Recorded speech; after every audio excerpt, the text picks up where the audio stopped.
भारत की अध्यक्षता में आज यानी सोमवार को 22 जून 2026 से राजधानी नई दिल्ली में ब्रिक्स देशों के राष्ट्रीय सुरक्षा सलाहकारों और राष्ट्रीय सुरक्षा मामलों के उच्च प्रतिनिधियों की 2 दिवसीय अहम बैठक शुरू हो रही है। इस महत्वपूर्ण सुरक्षा सम्मेलन की अध्यक्षता भारत के राष्ट्रीय सुरक्षा सलाहकार अजीत डोभाल करेंगे।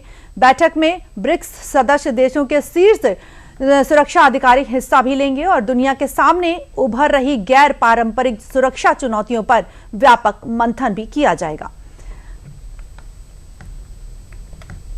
बता दें कि बैठक में कौन कौन शामिल होने वाला है। तो नई दिल्ली में आज से होने वाली 16वीं ब्रिक्स देशों के एनएसए की बैठक में कौन कौन शामिल होगा। बैठक में चीन के विदेश मंत्री वांग यी शामिल होंगे और साथ ही ब्रिक्स देशों के एनएसए की बैठक में कौन शामिल होगा। रूस की सुरक्षा परिषद के सचिव सर्गेई शोइगु शामिल होंगे और साथ ही आपको यह भी बता दें कि ईरान के सुप्रीम नेशनल सिक्योरिटी काउंसिल के उप सचिव शामिल होंगे।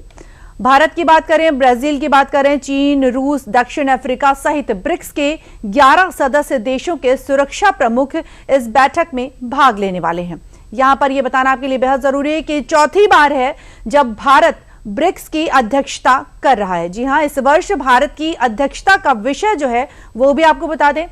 इस बार भारत की अध्यक्षता का विषय है लचीलापन, नवाचार, सहयोग और सतत विकास का निर्माण। आपको यह भी बता दें कि बैठक का एजेंडा क्या होगा। यानी विदेश मंत्रालय के अनुसार आज होने वाली इस बैठक का मुख्य एजेंडा दुनिया के सामने तेजी से उभर रही गैर पारंपरिक सुरक्षा चुनौतियां होंगी। ब्रिक्स देशों के एनएसए की बैठक का एजेंडे के बारे में आपको बताते हैं कि बैठक आज की दुनिया के सामने मौजूद गैर पारंपरिक सुरक्षा चुनौतियां विषय पर केंद्रित होगी।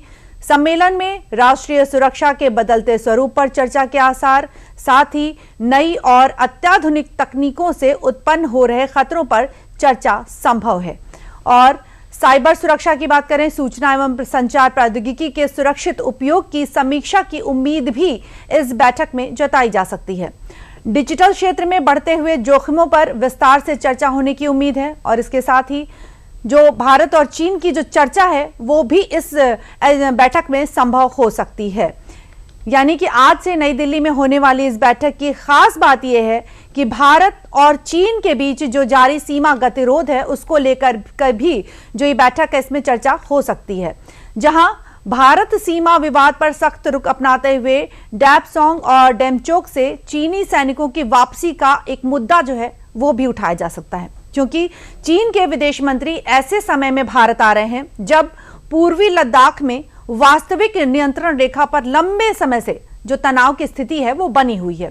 तो दोनों देशों के बीच जो कूटनीतिक और सैन्य स्तर पर कई दौर की जो बातचीत है उसके बाद कुछ विवादित बिंदुओं से भी सैनिकों की जो आंशिक वापसी है वो जरूर हो सकती है, लेकिन पूर्ण सैन्य वापसी और गश्त के अधिकारों को लेकर गतिरोध अब भी कायम है। और यही कारण है कि यह बैठक केवल बहुपक्षीय सुरक्षा मुद्दों तक सीमित नहीं मानी जा रही है, बल्कि इसे भारत चीन संबंधों के संदर्भ में भी महत्वपूर्ण नजर से देखा जा रहा है।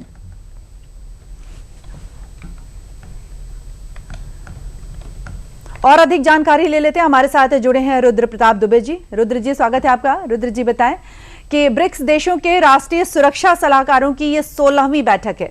वैश्विक और क्षेत्रीय सुरक्षा की दिशा में इसे कितना महत्वपूर्ण माना जा सकता है? निधि जी, बहुत बड़ी बैठक है जी। केवल बहुपक्षीय मुद्दों के लिए बल्कि द्विपक्षीय मुद्दों के लिए भी भारत और चीन के बीच में भी तमाम ऐसे विवाद हैं जो मुझे लगता है कि इस ब्रिक्स की मीटिंग में उस पर संभावना है कि चर्चा हो। देखिए, पश्चिम एशिया का तनाव है, बड़ा तनाव है, उस पर चर्चा होगी। रूस और यूक्रेन का युद्ध है, सर्गेई वोस्ताइको आ भी रहे हैं रूस से, वांग यी चाइना से आ चुके हैं, 11 देश शामिल हैं। तो देखिए, विश्व के हालातों पर चर्चा होगी, पहला बिंदु। दूसरी बात, साइबर जनित हमलों की तेजी से बढ़ती हुई जो संख्या है वो एक ऐसा दूसरा इशू होगा जिस पर पक्की तौर पर बात होने वाली है, जिन्हें हम गैर परंपरागत तरीका भी कह सकते हैं, नई तरीके के युद्ध का।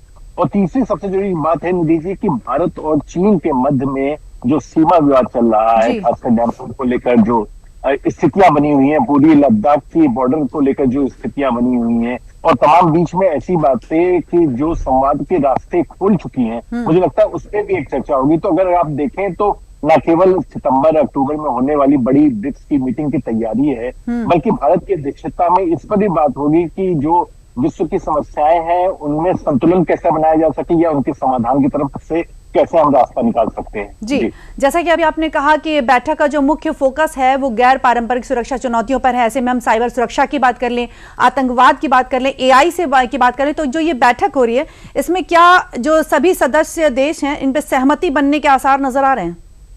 निश्चित रूप में दीदी, देखिए टेक्नोलॉजी ट्रांसफर पर बड़ा एक मुद्दा है। जो मेरे पास तकनीकी है, आपके पास लोग हैं, तो उस तकनीक और लोगों को मिलकर कैसे हम आगे बढ़ सकते हैं। भारत जैसे बड़े लोकतंत्र में यूपीआई की सफलता ने नए मानक गढ़े हैं, तो निश्चित तौर पर हम लोग रुपए को लेकर कैसे सिस्टम को बाहर लेकर जा सकते हैं।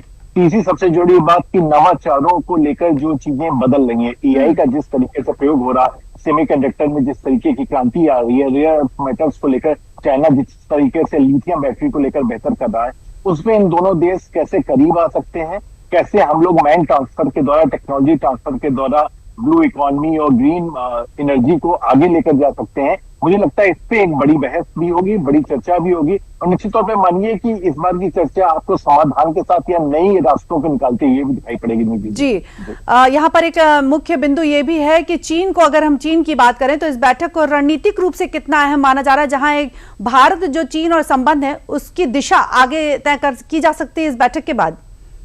निधि जी, ट्रंप ने जिस तरीके से लगातार बयान दिए हैं, अमेरिका जिस तरीके से अविश्वसनीय साबित हुआ है विश्व के लिए, मुझे लग रहा है कि पूरा विश्व टकटकी लगाकर देख रहा होगा कि भारत और चीन क्या बात करने जा रहे हैं। देखिए, इतने वक्त बहुत आवश्यक है एशिया के सुपर पावर्स का करीब आना। भारत और रूस लगातार साथ मिलकर काम करते रहे हैं बचाव में, कि उनके ऊपर दबाव भी पड़ा कि रूस के साथ तेल नहीं लेना, लेकिन बावजूद भारत की तेल की बिक्री जारी रही, तेल का आयात वहां से जारी रहा।